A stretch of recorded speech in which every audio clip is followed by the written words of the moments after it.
The date is December 7th, 2025. The time is 3:47 a.m. Eastern Standard Time. In the marble halls of the Federal Reserve, a document sits unsigned, a routine renewal of the petrodollar agreement that has underpinned American monetary hegemony since 1974. The Saudi delegation, scheduled to arrive at dawn, never appears. At 4:15 a.m., an encrypted message flashes across terminals in Beijing, Moscow, New Delhi, and Brasilia. 6 words that will fracture the global financial architecture. The arrangement is terminated. Move to Phase 3. The catalyst is not a market crash, nor a military defeat, but something far more mundane. A calculated decision made in the shadows of Riyadh's royal palace. For 51 years, the United States had maintained its empire not through military might alone, but through a simple arrangement. Saudi Arabia would price oil exclusively in dollars, and in exchange, America would provide military protection and access to its most sophisticated weapons systems.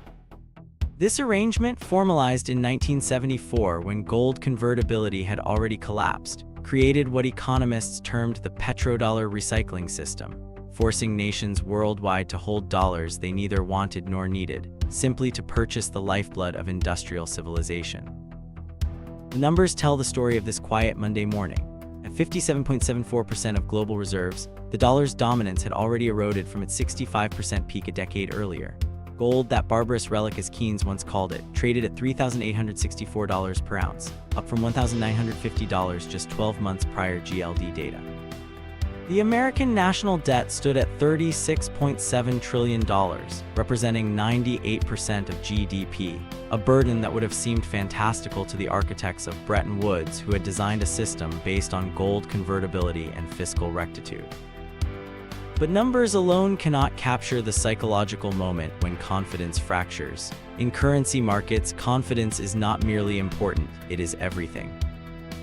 The British pound sterling learned this lesson across decades, its reserve status evaporating not in a single dramatic moment but through 1,000 small cuts, its value against the dollar falling from $5 at the start of the 20th century to less than $1.30 today, a 70% devaluation that mirrors Britain's imperial decline.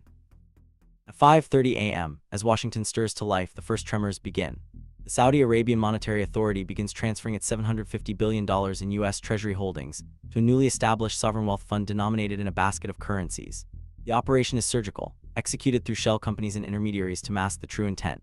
By the time American markets open, $50 billion in treasuries have been quietly liquidated. The dominoes begin their inevitable fall. Chapter 2: The First Ripple. The opening bell, a seemingly ordinary trading day, begins. December 7th, 9:30 a.m. The New York Stock Exchange opens to apparent normalcy. The Dow Jones Industrial Average begins the day at 42,847, a number that will seem mythical by sunset. In the foreign exchange pits, the first anomalies appear as whispers rather than shouts. The dollar index, which had opened at 104.2, begins a curious slide. Not dramatic, just 0.3% in the first hour.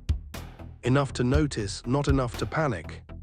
By 10:15 a.m., the European Central Bank's emergency communication system lights up. The Bundesbank reports unusual dollar selling pressure from Middle Eastern sovereign wealth funds. The amount, 12 billion euros in the first hour of European trading. Christine Lagarde, ECB president, recognizes the pattern from her studies of previous currency crises. She has seen this movie before, in Mexico 1994, in Thailand 1997, in Argentina 2001. The technical term is capital flight, but the human reality is simpler: smart money running for the exits. The first public sign appears at 11:47 a.m. Bloomberg terminals worldwide flash an alert. Saudi Aramco announces new oil pricing mechanism, basket of currencies including yuan, euro and gold to supplement dollar pricing. The announcement is carefully worded: supplement, not replace, but the implications ricochet through the financial system like a bullet through glass. Within minutes, the dollar index falls below 103. Gold spikes $47 to $3,911. The 10-year Treasury yield jumps 12 basis points to 4.67%, representing a massive sell-off in the world's benchmark security. In the Federal Reserve's marble fortress, Jerome Powell stares at screens showing red numbers cascading downward and understands, in that moment, that he is witnessing the end of an era that began when Franklin Roosevelt confiscated American gold in 1933. The mathematics of reserve currency loss are brutal. When the British Empire's sterling lost its preeminent position after World War II, the process took 3 decades but followed a predictable pattern. First came the loss of confidence, foreign holders questioning whether London could maintain convertibility. Then came the capital flight, smart money converting to dollars before the rush. Finally came the inevitability, a self-fulfilling prophecy as selling begat more selling. By noon, the dollar has fallen 2.1% against the euro. The Swiss National Bank intervenes, selling francs to buy dollars, but the intervention is swallowed by the market like a stone dropped in the ocean. The Bank of Japan attempts similar intervention, selling yen for dollars, but the effect lasts mere minutes before the selling resumes. At 12:30 p.m., the first major institution breaks. A prominent hedge fund with $40 billion in assets under management announces it has closed all dollar positions and moved to a currency basket. The announcement is made not through press release, but through a simple filing with the SEC, required disclosure that nonetheless sends shockwaves through the market. The psychology shifts in that moment. Currency traders, those masters of digital warfare sitting behind banks of screens in London, Tokyo, and New York, recognize the pattern. They've studied the collapse of the Thai baht, the Argentine peso, the Turkish lira. They know that once the smart money flees, the dumb money follows, and then comes the stampede. By 2:00 p.m., the dollar index stands at 101.4, down 2.7% on the day. The Federal Reserve's open market desk begins emergency operations, buying dollars with the foreign currency reserves held at the New York Fed. But the $50 billion in intervention funds evaporates in minutes, absorbed by a market now gripped by the primal fear that drives all financial panics, the fear of being the last one holding a devaluing currency. Chapter 3: The System Shock. December 8th, the world awakens to a new reality. December 8th, 2025, the global financial system wakes to find the ground shifting beneath its foundations. Overnight, the dollar has fallen another 4.2% in Asian trading. The Bank of China has announced it will begin pricing its exports in yuan rather than dollars to reduce transaction costs and currency risk. The statement is diplomatic fiction. Everyone understands the real message. The mathematics are becoming catastrophic for dollar holders. A 7% decline in 36 hours means that every foreign central bank holding dollars, every sovereign wealth fund, every pension fund, every insurance company has lost 7% of its purchasing power in dollar terms. For Japan's $1.2 trillion in treasury holdings, this represents an $84 billion loss. For China's $800 billion, its $56 billion vanished into the digital ether. But the real damage lies not in the numbers themselves, but in the psychology they represent. The dollar, like all fiat currencies, exists only because people believe it exists. It is a collective hallucination maintained by confidence, backed not by gold or silver but by the full faith and credit of the United States government. When that confidence fractures, the hallucination begins to dissolve. By 9:00 a.m. London time, the crisis has acquired a name: the dollar realignment. Financial media, those chroniclers of human folly, struggle to explain events that no living trader has experienced. The last time a reserve currency collapsed was 1971, when Nixon closed the gold window, but that crisis took months to unfold. This compression, days instead of months, speaks to the velocity of modern markets, where algorithms trade in microseconds and sentiment spreads at the speed of light. The Federal Reserve convenes an emergency meeting at 8:00 a.m. Eastern. Treasury Secretary Scott Bessent, a veteran of currency crises, understands the stakes. The dollar's reserve status is worth $100 billion annually to the United States in seigniorage, the profit from printing money that costs pennies to produce but commands full face value. More importantly, it allows America to borrow in its own currency, exporting inflation to the rest of the world while maintaining domestic price stability. But Powell and Bessent face a fundamental dilemma. They can raise interest rates to defend the dollar, making dollar assets more attractive to foreign investors, but this would crush the already fragile American economy. Or they can let the dollar fall, accepting the inflationary consequences but potentially preserving growth. It is the same choice that confronted every emerging market central bank during currency crises, but with global implications. The decision comes at 10:15 a.m. The Fed will defend the dollar through intervention but will not raise rates. The announcement is a compromise that satisfies no one. Within minutes, the dollar resumes its fall. The contagion spreads through mechanisms that only central bankers fully understand. When the dollar falls, commodities priced in dollars must rise to maintain their real value. Oil jumps 8% to $91 per barrel. Gold surges to $4,247. Agricultural commodities follow: wheat up 6%, corn up 7%, soybeans up 5%. For the 3.2 billion people who live on less than $5.50 per day, these price movements mean hunger. By noon, the first sovereign wealth fund announces it has liquidated 50% of its dollar holdings. The fund, Norway's government pension fund Global with $1.7 trillion in assets, explains the decision as prudent risk management in light of evolving currency dynamics. The statement is masterfully bland, but the market impact is anything but. When the world's largest sovereign wealth fund abandons the dollar, others must follow or risk being left holding a devaluing currency. The acceleration begins. Hedge funds, those predators of financial markets, smell blood in the water. Leveraged bets against the dollar reach record levels. The dollar index falls below 100 for the first time since 2020. Treasury yield spiked to 5.1%. The 30-year fixed mortgage rate jumps to 8.7%, effectively ending the American housing market as millions of homeowners find themselves trapped in properties they cannot afford to sell. Chapter 4: The New Order. January 2026, the world begins to adapt. 1 month into the crisis, patterns emerge from the chaos. The world is not ending, it is reorganizing. The dollar has not collapsed into worthlessness, but it has lost its privileged position. Trading at 94 on the dollar index, it has settled into a new equilibrium as merely one currency among many, rather than the sun around which all other currencies orbit. The mathematics of this adjustment are stark. America's exorbitant privilege, the term coined by French Finance Minister Valéry Giscard d'Estaing in the 1960s, has evaporated. The United States now faces the same constraints as every other nation. It must earn foreign currency to purchase imports, or watch its currency fall until imports become unaffordable.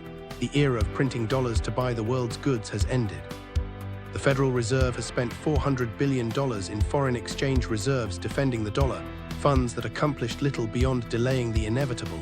Jerome Powell, in congressional testimony that will be studied by historians for generations, admits what central bankers never admit: we cannot control market forces that exceed our capacity to intervene. But adaptation is humanity's greatest talent. New systems emerge to replace the old.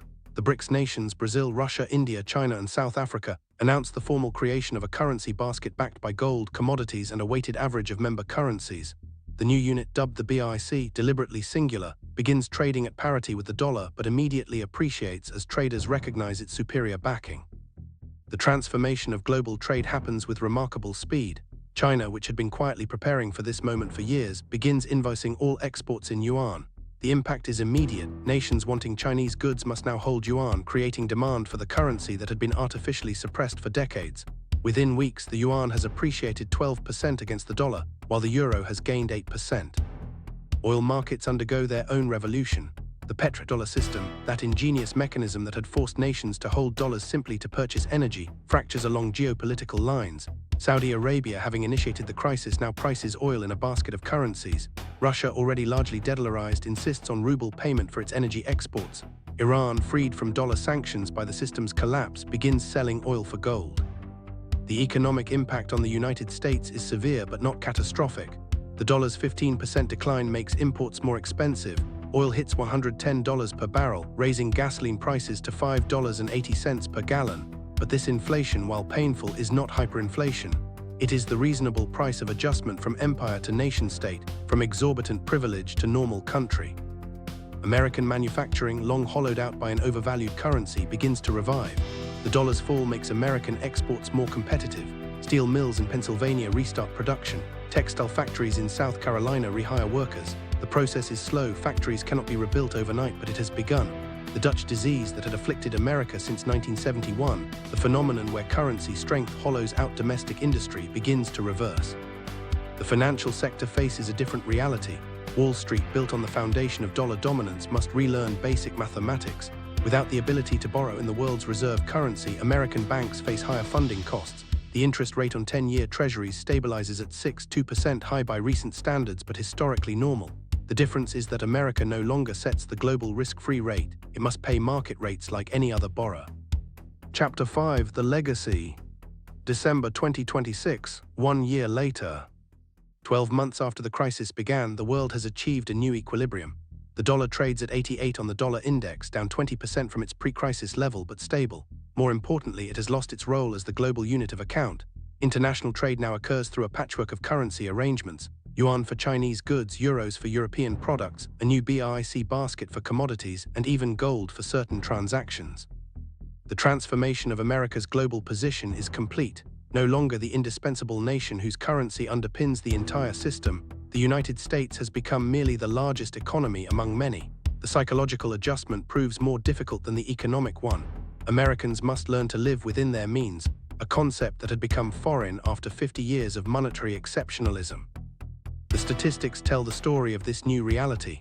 The US trade deficit, which had ballooned to $1 trillion annually under the old system, has narrowed to $400 billion as imports become expensive and exports competitive. American manufacturing employment has increased by 2.3 million jobs, though these gains come at the cost of higher consumer prices. The inflation rate has stabilized at 6.8%, high by recent standards but manageable for an economy undergoing structural transformation. Federal budget faces new constraints. Without the ability to borrow in the world's reserve currency, the US government must attract real savings to fund its deficits. The 10-year Treasury yield stabilizes at 6.5%, adding $300 billion annually to interest costs. This fiscal reality forces hard choices. Military spending must decline, social programs must be restructured, and the era of persistent budget deficits begins its inevitable correction. But the legacy extends beyond mere numbers. The collapse of dollar hegemony has accelerated the emergence of a genuinely multipolar world. China's yuan has become the dominant currency for trade in Asia, with 28% of regional transactions now settled in the Chinese currency. The euro has strengthened its position in Europe and Africa. The BRICS basket provides an alternative for nations seeking to avoid both dollar and Chinese influence. Gold has returned to prominence, not as official currency, but as the ultimate neutral asset. Central banks worldwide have increased their gold reserves by 2,300 tons in 2026, the largest annual increase since the end of Bretton Woods. The metal trades at $5,847 per ounce, representing a 51% gain since the crisis began. More importantly, it serves as the trusted store of value that fiat currencies, stripped of American backing, can no longer provide. The geopolitical implications prove even more profound than the economic ones. Without the ability to weaponize the dollar through sanctions, American foreign policy must rely on traditional tools: diplomacy, military power, and economic incentives. The maximum pressure campaigns that had become a staple of American statecraft lose their potency. Nations under sanction, Iran, Russia, North Korea, find themselves freed from financial isolation as alternative payment systems emerge. The European Union, long subordinated to American financial dominance, establishes its own payment system independent of SWIFT. The instrument in support of trade exchanges, INSDX, originally created to facilitate trade with Iran, expands to become a comprehensive alternative to dollar-based clearing.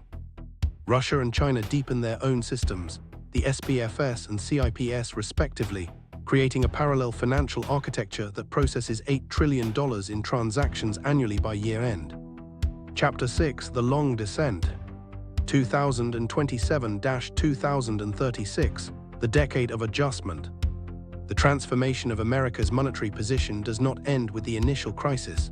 Like the British Empire's long retreat from reserve currency status, a process that took from 1945 to 1975, the American adjustment unfolds across decades. Each year brings new challenges as the world discovers what genuine multipolarity means in practice. The dollar's share of global reserves continues its descent, falling below 40% by 2030. This is not catastrophic. Sterling maintained 20% of reserves through the 1970s despite having lost its dominant position decades earlier, but it represents a fundamental shift in global finance. The United States must now compete for capital like any other nation, offering competitive returns and maintaining fiscal discipline. American living standards face gradual compression. The 20% decline in the dollar's value translates directly into higher import costs. Energy prices stabilize at roughly double their pre-crisis level, as oil trades for $120.30 per barrel in the new currency basket system. American drivers pay $6.07 per gallon, European levels that reshape suburban life and accelerate the transition to electric vehicles. But adaptation is not uniformly negative. American manufacturing enjoys a renaissance unforeseen since the 1950s. The steel industry, resurrected from near death, employs 450,000 workers by 2030, triple its 2020 level. Textile production returns to the Carolinas. Even electronics assembly migrates back to American shores as the dollar's fall makes domestic production competitive. The Rust Belt transforms into the Revival Belt. Cities like Pittsburgh, Cleveland, and Buffalo, long symbols of American decline, become centers of advanced manufacturing. The process is painful, requiring massive retraining and infrastructure investment, but it creates the foundation for a more balanced economy. America rediscovers that prosperity built on making things is more sustainable than prosperity built on printing money. The financial sector contracts to reflect America's reduced global role. Wall Street employment falls 35% from its 2025 peak as the lucrative business of dollar intermediation disappears. But this contraction proves healthy for the broader economy. Capital previously sucked into financial engineering flows instead to productive investment. Venture capital shifts from the 15th cryptocurrency exchange to advanced manufacturing, renewable energy, and biotechnology. The federal government faces its own reckoning. Defense spending, which had reached $1 trillion annually, must decline to reflect both fiscal reality and reduced global ambitions. By 2032, military expenditure falls to $580 billion, still the world's largest, but representing a more proportional share of global military spending. America's 750 overseas bases shrink to 400 as the logic of empire gives way to the logic of nationhood. Social Security and Medicare, the twin pillars of American retirement security, require restructuring as the government's borrowing costs normalize. The reforms prove painful but necessary. Gradual increases in retirement age, means testing for affluent beneficiaries, and controlled growth in healthcare costs. The alternative, monetizing the debt through inflation, would destroy the currency completely, a fate America avoids through disciplined adjustment. Chapter 7: The Multipolar World. 2037-2046. A new equilibrium emerges. By the late 2030s, the world has achieved a new monetary equilibrium. No single currency dominates as the dollar once did. Instead, a complex system of regional currencies, commodity baskets, and gold provides the foundation for international trade. This fragmentation increases transaction costs but reduces systemic risk, the classic trade-off between efficiency and stability. The yuan has become the dominant currency in Asia, accounting for 45% of regional trade settlement. China's economic size, $28 trillion by 2040, makes this dominance inevitable. But Beijing has learned from Washington's mistakes, avoiding the temptation to weaponize currency dominance. The yuan remains convertible for trade but not for capital flows, preventing the speculative attacks that had plagued dollar-based systems. Europe strengthens its monetary union through deeper fiscal integration. The euro, trading at $1.75 by 2040, becomes the preferred currency for trade across Europe, Africa, and the Middle East. The European Central Bank's gold reserves, expanded to 15,000 tons, provide confidence that had been lacking in the dollar's final decades. Africa, long dependent on external currencies, develops its own regional arrangements centered on the CFA franc and new continental initiatives. The BRICS basket evolves into a genuine alternative, backed by 10,000 tons of gold and commodities including oil, copper, and wheat. Nations seeking to avoid both Chinese and Western influence gravitate toward this neutral option. By 2045, the BRICS accounts for 25% of international reserves, providing genuine competition to established currencies. Gold has returned not as currency but as the ultimate trustless asset. Central banks hold 45,000 tons by 2046, 25% of all gold ever mined. The metal trades at $12,000 per ounce, representing not inflation but the recognition that in a multipolar world, only gold transcends national interests. Private ownership has also expanded as citizens seek protection from currency volatility. The United States has found its new role, not as the indispensable nation but as the largest among equals. The dollar trades at $1.20 per euro and 4.5 per yuan, levels that reflect America's economic fundamentals rather than imperial privilege. American manufacturing has stabilized at 18% of GDP, double its 2025 nadir but below its 1950 peak. The economy grows at 2.3% annually, slower than during the empire years but more sustainable. American foreign policy has been transformed by monetary reality. Without the ability to fund deficits through reserve currency status, military interventions require explicit congressional approval and war taxes. The result is fewer foreign entanglements and more focus on domestic challenges. The military-industrial complex contracts but does not disappear, maintaining sufficient capability for genuine defense while abandoning the dream of global hegemony. The social transformation proves equally profound. Americans have accepted that their standard of living, while declining relative to the rest of the world, remains among the world's highest. The median household income of $85,000 in 2046 provides a comfortable life, though not the opulence of the empire years. The psychological adjustment, accepting that America is a great nation but no longer the global hegemon, proves the most difficult transition of all. Chapter 8: 50 Years Forward. 2075, The View from History. From the perspective of half a century, the dollar's loss of reserve status appears not as catastrophe but as evolution. The transition from unipolar to multipolar monetary system represents the natural consequence of economic development. Just as Britain could not maintain sterling's dominance as its economy shrank relative to the world, neither could America preserve dollar hegemony as emerging economies matured. The statistics of 2075 tell a story of successful adaptation. Global GDP has grown to $250 trillion in real terms, triple its 2025 level. International trade has expanded to $60 trillion annually, facilitated by new payment systems that transcend national currencies. Currency volatility, while higher than during the dollar's golden age, remains manageable through sophisticated hedging and diversified reserves. United States has found its sustainable scale. With 380 million citizens and a $35 trillion economy, it remains the world's largest single market. The dollar trades at purchasing power parity with other major currencies, neither overvalued through imperial privilege nor undervalued through crisis. American manufacturing has stabilized at 15% of GDP, sufficient to maintain industrial capacity without the extreme swings of the transition period. America's national debt, after peaking at $55 trillion in the 2040s, has declined to $42 trillion as fiscal discipline becomes politically necessary. The debt-to-GDP ratio of 120% remains high but manageable, funded through domestic savings and foreign investment attracted by competitive returns rather than monetary coercion. The Federal Reserve has returned to its original mission, maintaining price stability rather than funding government deficits. The social transformation proves most remarkable. Americans of 2075 view their nation's role with neither the triumphalism of 1990s unipolarity nor the insecurity of the transition decades. They have accepted that greatness does not require dominance, that prosperity need not depend on imperial privilege, and that national dignity comes from internal achievement rather than external coercion.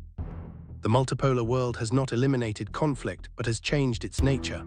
Wars over currency dominance, the hidden violence of the dollar system have disappeared. Trade disputes continue but are settled through negotiation rather than financial warfare. The major powers compete through economic efficiency rather than monetary manipulation. Gold, trading at $25,000 per ounce, serves not as currency but as the neutral store of value that fiat money can never provide. Central banks hold 60,000 tons, one-third of all gold ever extracted, providing the foundation for a system that requires no nation's trust. Private ownership has expanded as citizens seek protection from the inevitable volatility of human-devised currencies. The greatest surprise of the 50-year transition is its peaceful nature. No great power war marked the end of dollar hegemony. No hyperinflation destroyed the American economy. The adjustment, while painful, proved less severe than the decline of previous empires because it was anticipated, managed, and ultimately accepted by a population that recognized the unsustainable nature of perpetual monetary exceptionalism. Lesson for future generations is clear. No monetary arrangement lasts forever. The dollar's century of dominance, from Bretton Woods in 1944 to the multipolar transition of 2025-2035, represents merely one chapter in the eternal story of economic evolution. The systems that replaced it are not permanent either. They will endure until they too become unsuitable for the world they serve, and the great cycle of monetary history will turn once more. In the end, the dollar's fall was not a tragedy but a return to normalcy. America became again what it had been before 1944, a great nation among great nations, prosperous but not privileged, powerful but not omnipotent. The exorbitant burden became a sustainable balance, and the world, freed from the distortions of a single hegemonic currency, discovered that multipolarity, while messier than unipolarity, proved more stable and more just. The empire ended not with a bang, but with a series of measured steps toward equilibrium. And in that transition lies perhaps the greatest achievement of American civilization, the peaceful surrender of monetary empire in favor of sustainable nationhood. Epilogue: The Archivist's Reflection. I have walked these halls of memory for 50 years, watching the greatest monetary transition in human history unfold not as catastrophe but as evolution. The dollar's death was not violent, it was a gentle fading, an acceptance that no arrangement, however grand, lasts forever. The archives contain countless documents from the transition period, Federal Reserve meeting transcripts showing officials struggling to accept their diminished role, corporate memos detailing the painful mathematics of currency adjustment, personal letters from ordinary Americans learning to live with reduced imperial privilege. Together, they tell the story of a civilization that achieved what few empires manage, the peaceful surrender of hegemony. The students who study these materials often ask the same question: could it have been different? The answer, etched in the economic data of the period, is both yes and no. Yes, the transition could have been managed with greater foresight. Fiscal discipline in the 2020s might have prolonged dollar dominance. But no, the underlying dynamics were inexorable.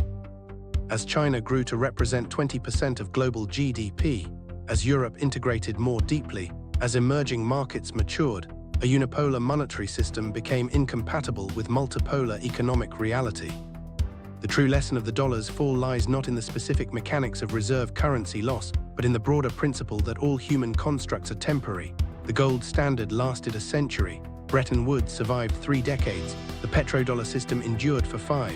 Each served its time and gave way to something more suitable for the world that followed. In the end, the dollar's story is America's story, exceptional but not eternal, influential but not immortal.